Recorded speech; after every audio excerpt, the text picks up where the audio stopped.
Afghanistan's economy has collapsed. After the withdrawal of U.S. forces in August of 2021 and the takeover of the country by the Taliban, its economic output shrank by more than 20%, and the average income fell by a third.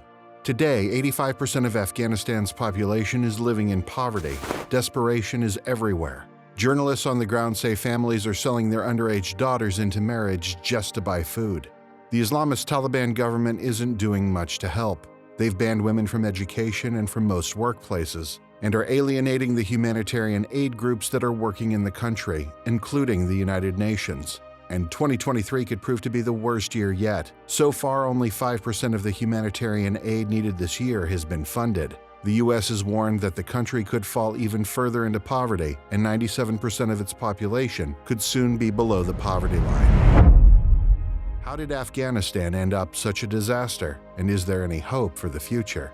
In this video, we will attempt to answer these questions, but before we go any further, be sure to subscribe to our channel for the latest news and analysis on the global economy. And if you like this video, don't forget to hit the like button to help us spread the word. Afghanistan is one of the world's poorest countries, with an average annual income of just $373 in 2021. It has 40 million people, roughly the same as California, but its economic output is $15 billion annually, less than 0.5% of California. This makes it the second poorest country in the world, and it has been among the poorest regions of the world for centuries. But believe it or not, there was a time when Afghanistan, not yet called Afghanistan, was a crucial part of the global economy. More than 3,000 years ago, when it was part of the Indus Valley civilization, Afghanistan was the world's major supplier of tin, a key ingredient in bronze. There could have been no Bronze Age without Afghan tin. Afghan mines supplied tin to the Babylonian, Assyrian, and Hittite empires, and even to ancient Egypt. When those supply lines were cut off around 1200 BCE, the Bronze Age civilizations of Western Asia and the Mediterranean collapsed. The Babylonian, Assyrian, and Hittite civilizations disappeared, and even Egypt, the world's wealthiest and most powerful country at the time, went through a period of poverty that lasted centuries. Since then, Afghanistan has never regained such a crucial role in the world. Over the centuries, it was part of numerous empires and was itself the center of a number of different empires. Today, Afghanistan is a country that has been torn apart by half a century of almost constant warfare. Its modern history can be said to have begun in 1971 when a drought struck the country, causing a famine. The poverty and suffering of the early 1970s led to a political upheaval that overthrew the monarchy that had ruled the country. And in 1978, a bloody military coup led to the establishment of the Democratic Republic of Afghanistan. The new government followed Marxist-Leninist philosophy and was closely tied to the Soviet Union. But there was violent resistance to the new rulers, and in 1979 the Soviet army invaded Afghanistan in order to help the failing communist government. For the next decade, the country was wrecked by a war between the USSR and opponents of the Soviet-backed government. Aided by the United States, the Mujahideen, the resistance fighters who opposed the Soviets, eventually prevailed in that war. But in the years after the USSR withdrew from Afghanistan, the country descended into civil war. That war finally ended in 1996 with the Islamist Taliban victorious. In 2001, the 9/11 terrorist attacks in the United States brought new attention to the Taliban government, which was accused of helping to train the al-Qaeda terrorists that had attacked the U.S. In November of that year, the U.S. invaded Afghanistan, beginning a war and an occupation that would last 20 years. During this war, which pitted the U.S. government against the ousted Taliban forces and various warlords, Afghanistan's economy began to grow very quickly, but not because the Afghans were building a modern economy. Instead, it was mainly due to a large influx of humanitarian aid to the country, plus U.S. military spending on construction and the housing and feeding of its soldiers. In 2001, when U.S. forces landed in Afghanistan, the country's per capita GDP was just $22 per person, but by 2018, it reached $647, a 3,000% increase. But that increase was far from an incredibly low level, and it meant Afghanistan still remained one of the poorest countries in the world. A lot of the foreign money ended up in the hands of warlords. Some of them distributed that wealth to the local population as a way of currying favor, but many used it only to enrich themselves. And because the wealth came in the form of humanitarian aid, it meant that Afghanistan had become almost entirely dependent on foreign aid for its economy. During the U.S. occupation, foreign aid accounted for 45% of Afghanistan's GDP and 70% of its government budget. Virtually no one started businesses, and why would they? Why would you start a business if its property could be stolen at any time by a warlord, or if your employees might have to flee the ongoing war?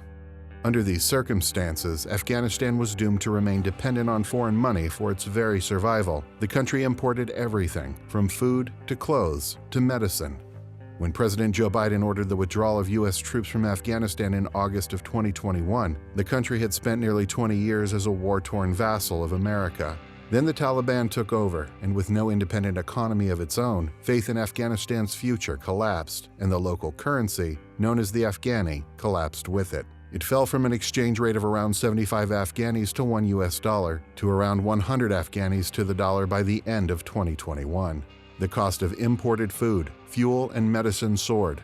Inflation rose to double digits, and millions of Afghans fell into poverty. What's more, the government couldn't pay its bills. Ordinarily, a country that issues its own currency can print more if it runs into trouble, but Afghanistan doesn't even have the printing presses needed to securely print currency.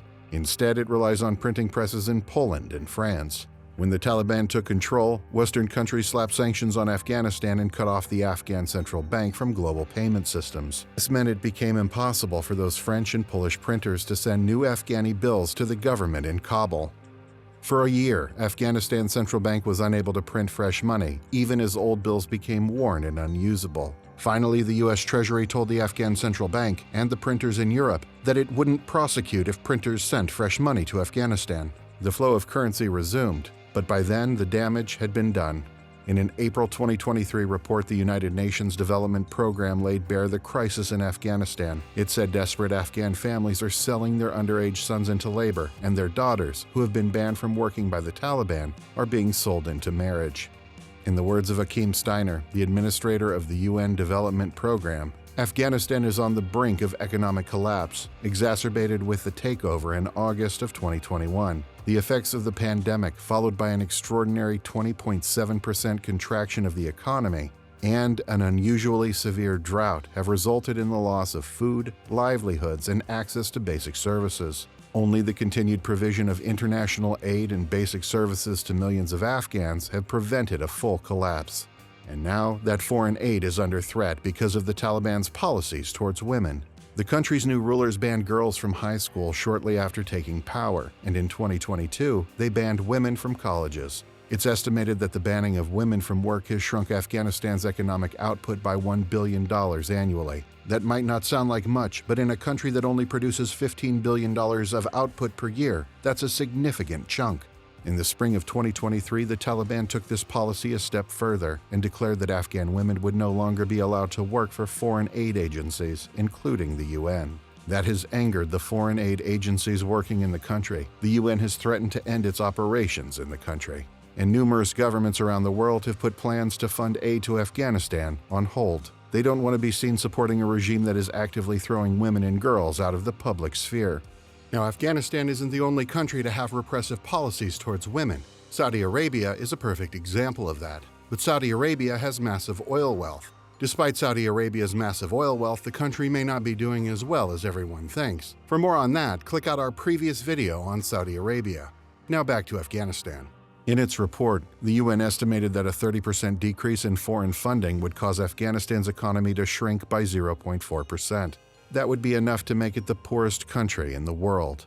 But the situation could be much worse than that. So far, only 5% of the $4.6 billion in aid that Afghanistan has asked for this year has been funded. Afghanistan's one and only lifeline is at risk of disappearing.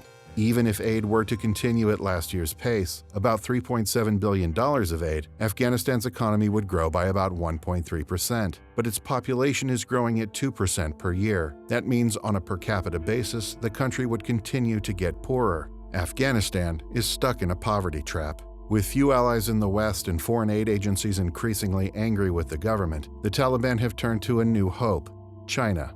The Chinese government is working on the Belt and Road Initiative, a plan to build infrastructure across dozens of countries to help it trade with the world. Afghanistan is part of its plan. The government in Beijing is one of the few in the world who have launched diplomatic relations with the Taliban government in Kabul. Trade with China has soared, and this year, China is expected to become Afghanistan's second-largest trading partner, behind only Pakistan. But the trade is very one-sided. Simply put, there is a lot that Afghanistan needs from China, but it doesn't produce much that it can sell to China. In December of 2022, China exported $59 million worth of goods to Afghanistan and imported just $9 million worth of goods from Afghanistan. That gives China a $50 million per month trade surplus with Afghanistan. In other words, China is sucking money out of Afghanistan's economy at a rate of $50 million per month. China has also stepped up with foreign aid, but it's a drop in the bucket compared to the exports it sells. In 2022, it delivered a $37 million aid package to Afghanistan, less than what the country earns from Afghanistan trade in a single month. With a relationship like this, China isn't doing much to help Afghanistan escape its poverty trap. Beijing is treating the country like a pit stop on its global trade routes and a small source of income for its exporters. And that is likely all China will ever do for Afghanistan. After 50 years of war, Afghanistan is more isolated than it has ever been. The long, messy wars that both Russia and America fought in the country have shown the world there is no benefit to intervening militarily. And today, aid groups are learning that there is no reward for intervening financially. The country has become a disaster of epic proportions, and the only hope for its population might be simply to leave, if they can. Some problems you just can't fix. If you found this video valuable, be sure to hit the like button. And to learn more about the economic debacles unfolding around the world, click on one of these videos here. And don't forget to subscribe for notifications on our latest news and analysis. Thanks for watching.